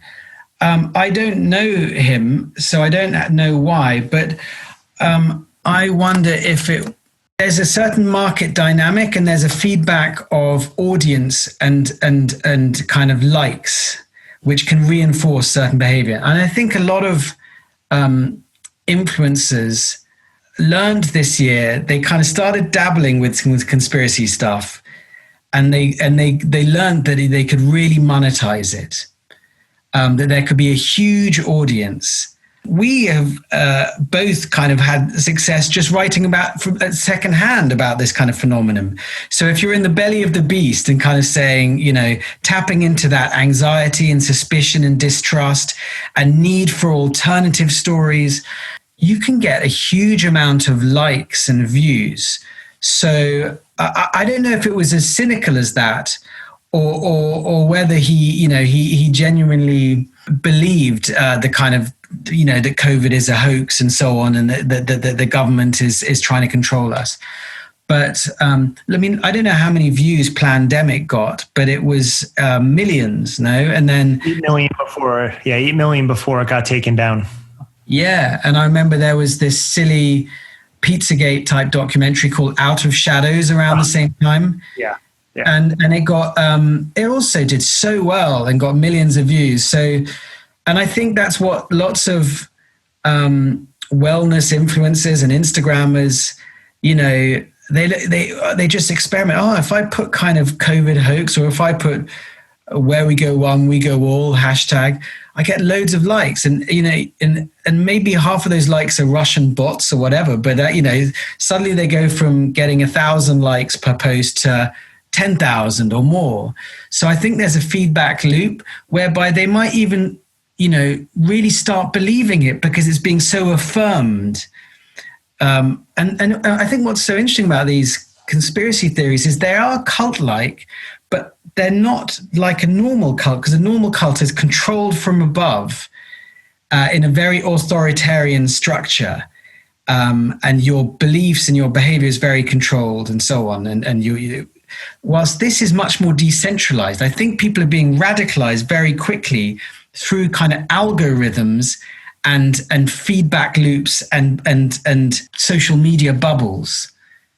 So it's not like there's kind of people like a cult leader, I think, exactly pulling the strings. Or maybe there is. Maybe there's a room of KGB agents, you know, who came up with QAnon. But I think it's more like it's actually just tech algorithms designed to keep us watching that is actually radicalizing people. You write about universal basic income as one of an interesting idea for real social change. And that's something I think about often. We brought it up in the episode on child trafficking, where I linked to at least 10 organizations that are actually doing work in the field. And I interviewed someone who has worked in that field for a long time, compared to the hashtag, I feel like I'm doing something, actually doing real work. And I also wrote an article during Andrew Yang's campaign about universal basic income being an antidepressant and how that would actually help mental health across the board.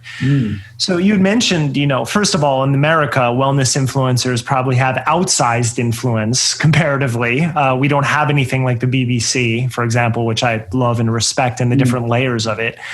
But in the UK, do you see pushback for people actually trying to tackle QAnon and these conspiracy theories? And what sort of work are they doing besides combating disinformation to actually push social change forward?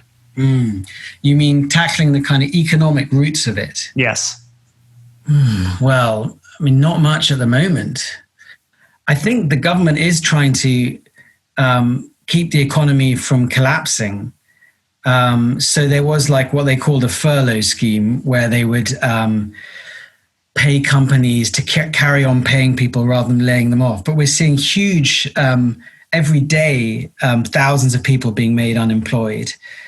So it's pretty worrying, because you know, we're in the equivalent of like 1929. We haven't even got into the 30s bit yet of kind of chronic unemployment and hardship. And so if you're worried about extremist ideologies, it's pretty worrying, because we saw what 2008 created in terms of polarization and, you know, the strengthening of the far left and far right. So yeah, I mean, and we're not even seeing much in terms of anti-disinformation campaigns. Like, I think people are just beginning to kind of clock, you know, that conspiracy theories are an extremist ideology as a proper political threat. It's still a bit weird even to talk about conspiracy theories. So in mainstream politics, that you know, it's only in the last kind of month that you see articles about kind of QAnon, that conspiracy theories have gone a bit more mainstream. And when people talk about them, they tend to just say, God, how ridiculous, how absurd. So there's a detachment, I think, between mainstream politics, which and people who are into mainstream politics, and they're quite rational and evidence-based.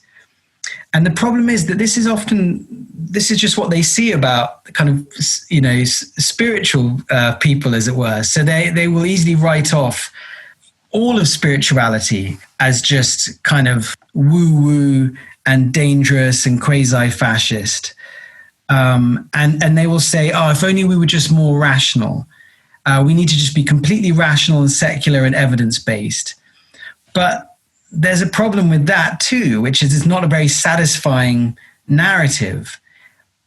People want something more meaty.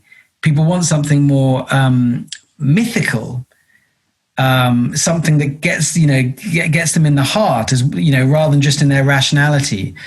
It's funny. My brother wrote a book called The Myth Gap, talking about how we needed more than evidence-based politics. We needed kind of powerful myths to speak to our hearts and souls. And it's unfortunate that the myths people have kind of gone for are these conspiracy myths. I mean, this is what they are. They are myths that are giving meaning to people's lives, but they are pretty toxic myths. But the solution to that is not just complete disenchantment. It's to try and find a more kind of healthy myth, a more healthy form of enchantment. Do you know what I mean? Yeah, absolutely. And you actually write about, towards the end of your piece, about what happens when a vaccine for COVID-19 happens. And if we keep going on the path we are, and in America is indicative of this, a lot of people won't take it. What else besides a vaccine do you see as the stakes? Like, what is going to be damaged if we keep going down this path of constant conspiracy? The center ground of politics, the ability to trust that someone who disagrees with you might just disagree with you, but is still worth kind of listening to and being treated with respect. If that goes, I mean, I think you're already seeing it in the States. That if someone disagrees with you, they don't just disagree with you, they're an existential threat to your core values and your core identity. And there can be no talking with them.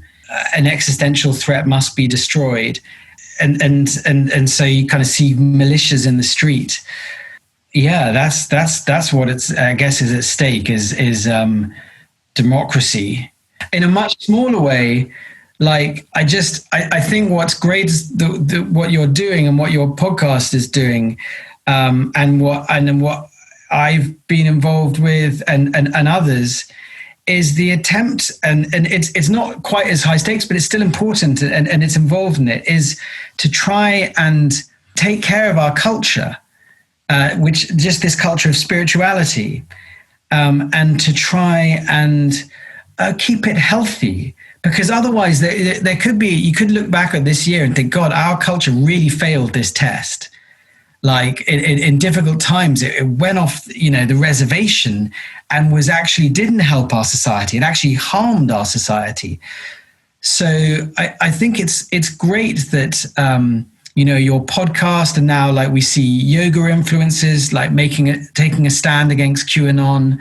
And I think it's trying to develop a kind of balance between spiritual intuition and critical thinking. So it's trying to develop a kind of critical spirituality, and I suppose to some extent a kind of centrist liberal spirituality as well, because there is this lure of right-wing and particularly far-right spirituality, which has a long heritage and history. If the center and the left aren't giving people soul and myths and that kind of thing, then the right will, and the far right will. They will capture that by saying, oh, the left is soulless materialism. Only we can give you kind of soul and myth and heroism and meaning. It gives me hope, the fact that, your podcast's doing well, and like influencers are stepping up, and it gives me hope for our culture. And you're writing as well. I don't know the metrics, but just in terms of, you can tell a medium on Claps, your recent piece on Nazism and spirituality doubled what I see on the first piece. And so I feel like you kind of put it out there and then you kept going with it, which I love. And it's so important. And I wanted you to talk a little bit about those parallels that you found between what's happening now. Well, you wrote specifically about the 60s counterculture and Nazism, but you can extrapolate from that and put it to now. So when did that come into your head to tackle the Nazis and show how dangerous all of this is? Well, again, it was like I was just doing my research for this book. So me being a kind of a bookworm nerd, just burrowing away. And I'd got to the point in this life of Aldous Huxley, I got to World War II, and I was interested I'm interested in the history of the human potential movement. And I saw that some of the ideas in the human potential movement and in Western spirituality were also popular in Nazi Germany.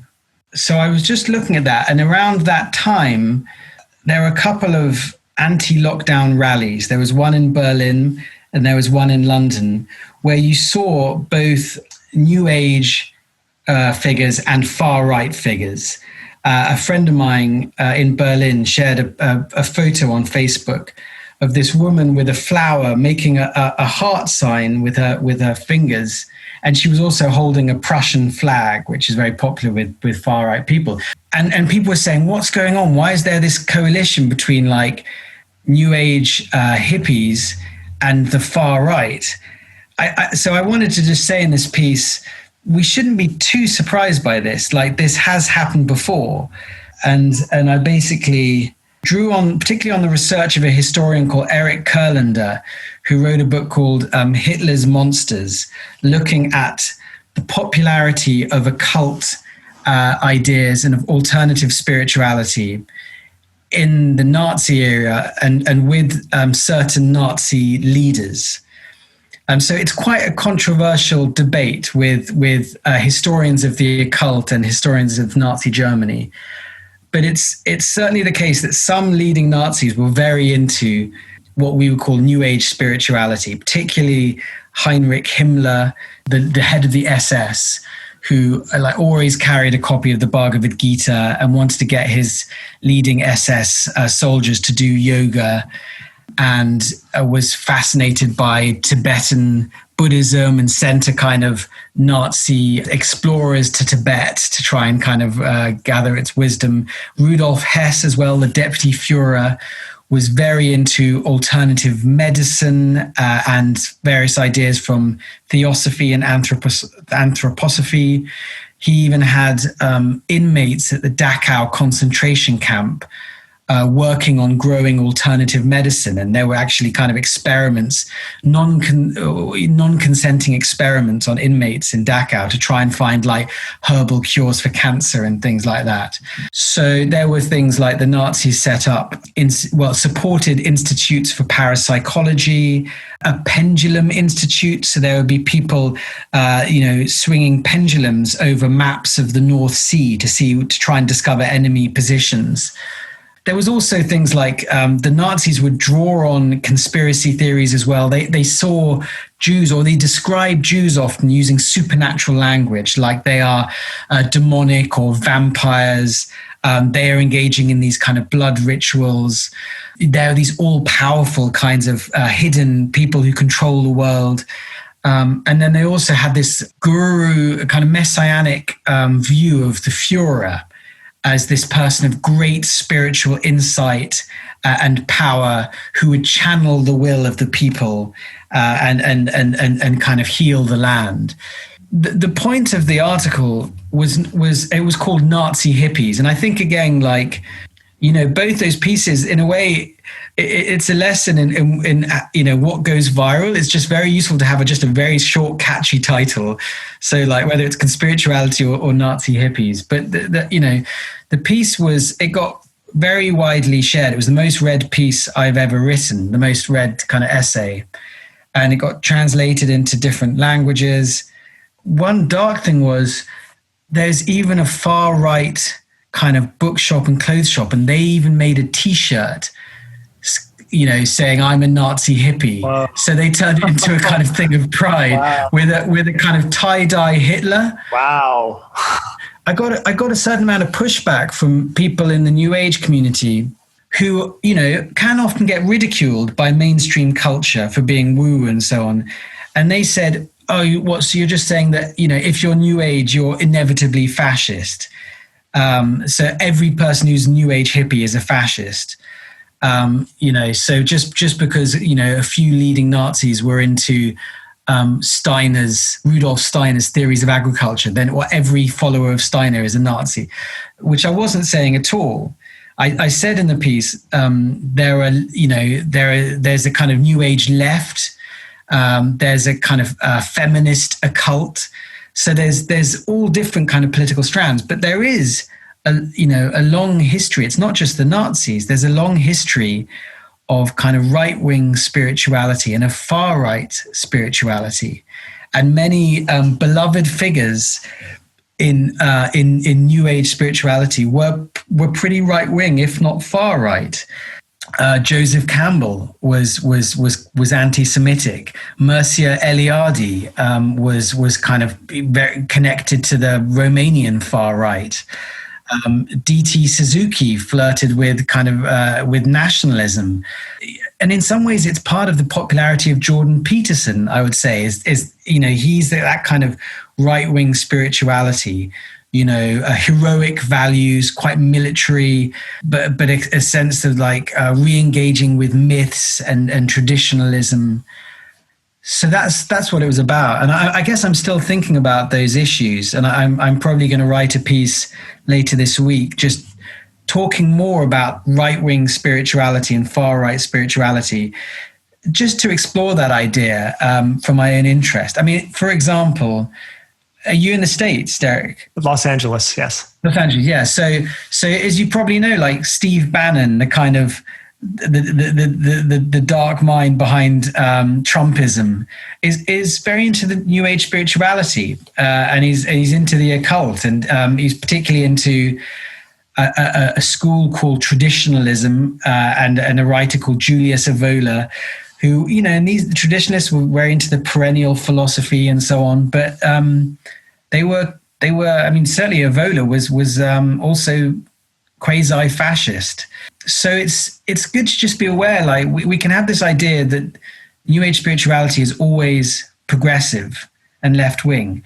And it sometimes is, but it sometimes isn't. It makes me think of the term from psychedelics talking about Huxley, non-specific amplifier, which is what psychedelics are. They don't inject you with something, they bring things out of you that were already there. Right. And you mentioned the Bhagavad Gita earlier, and that's obviously a very big one in modern yoga circles, especially here in California. And sometimes when I hear people talk about it, I wonder if they realize that it's part of the greatest war epic ever written. Yeah. And that in the Gita itself, Krishna is instructing Arjuna to go kill his friends. Like, that's not a metaphor. This, with the time that it was written and the tribalism that existed, it's very real. And yoga was very much a way of calming yourself before battle. Yeah. And that's why Himmler loved it. The way that we experience it here is this sense of privilege that we can go to Whole Foods and then yoga, and then, well, not right now, but in general. But yoga served a very different purpose for a long time.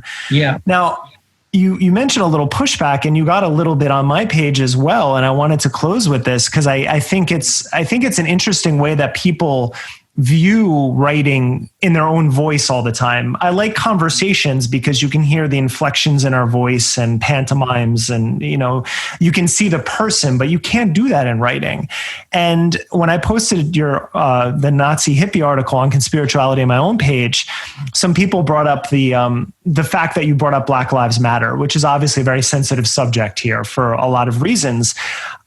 Rereading it a number of times, I think you're completely right in the sense that you were just pointing out that the ability to go into extremes is not a right-wing issue. It's left-right. It doesn't matter. It's this slide into cultish thinking. Yeah. And your overall tenor was just think critically about these things. And I wonder if you can close. We've talked so much about the right, but maybe talk about some of the ways that the left move into the same ideological mindset where they go so far to their side that it does become extreme.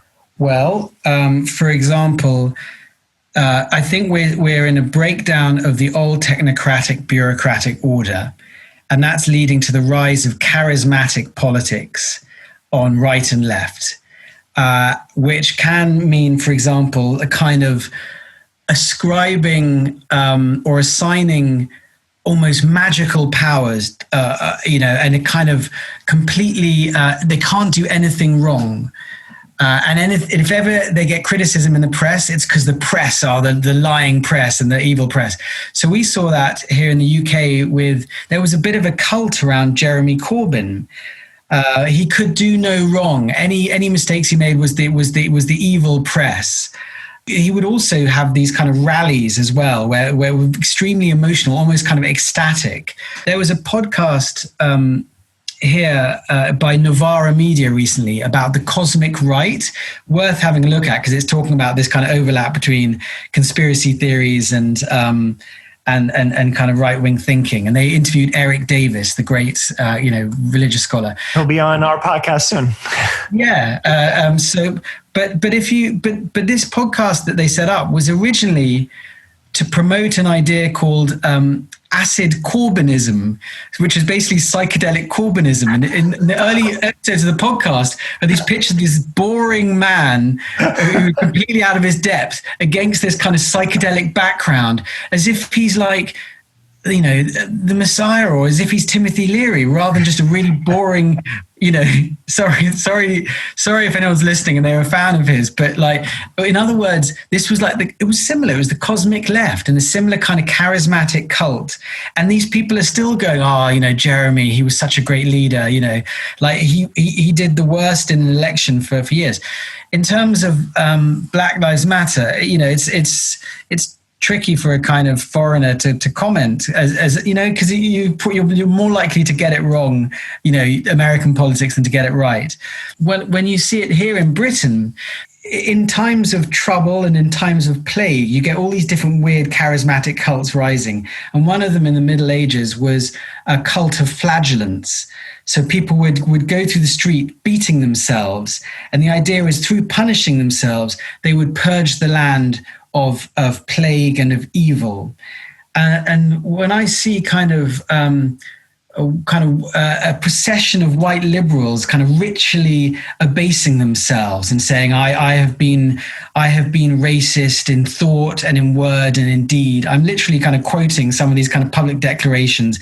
I have not been an ally. I have been violent in my thoughts. And there's this kind of, ritualistic self-flagellation right at the time of a pandemic. And I just wonder if there is some of the aspect of that. Maybe that's unfair. But there's also what you see is a kind of elimination of the gray zone. That's a comment that that was ISIS's strategy. Eliminate the gray zone. So you're either for ISIS or you're against them. And you see that in Trumpism. Either you're for us or you're against us. And you see that, say, in kind of BLM protesters marching through Portland, ripping down American flags and saying, either you're with us or you're against us. There can be no in between. So this is the kind of polarization of politics, and black and white thinking. There are definitely differences. It's probably a bit less supernatural in a way, and than the QAnon. It's funny when the left lost the election in the UK so badly, they came out and said, it was because of the oligarchic press. If we could only free the people from the evil oligarchic press, rather than the fact that actually British people are just quite center right. So if you have a far left program, you're probably going to lose. So that, in other words, they had their own conspiracy theory. I just want to say one last thing though, because it goes back to a point we were talking about earlier about non-specific amplifiers. There is a certain kind of idea which came out in California, and you can find it with like Timothy Leary and Aldous Huxley, was if people just have a mystical experience, if enough people have a mystical experience, society will be renewed and will become liberal. So if enough people take psychedelics and have a mystical non-dual experience, we will overcome our egocentricity and fear and prejudice, and we will become kind of liberal. And you still see this idea in kind of like MAPS, for example, which is a psychedelic organization. If I just give people non-dual experiences of oneness and interconnectedness, and we'll realize, we're all one. But I mean, there's real problems there. Like the Aztecs, that culture was a psychedelic culture, and it was highly hierarchical, and based on human sacrifice. So they were doing lots of psychedelics and they didn't become liberals. Likewise, the Nazis had very much this sense of interconnected ecological vision of humans as part of an interconnected ecosystem. And again, they weren't liberal. So I think it's this idea that if we just have this right experience, everything will be better. And so in other words, it's a politics that puts too much emphasis on special experiences as being enough to kind of heal the world. And they're not, because unfortunately, as people like Charles Manson showed, you can have lots of special experiences and still be pretty dark in your politics. Thank you for listening to Conspirituality. You can find show notes, resources, and more at conspirituality.net. And stay in touch with us on Instagram at conspiritualitypod, on Facebook at Conspirituality Podcast, and at the same extension on YouTube as well.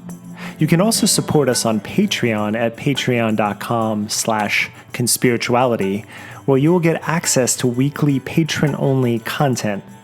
And we would truly appreciate your support if you're able to help.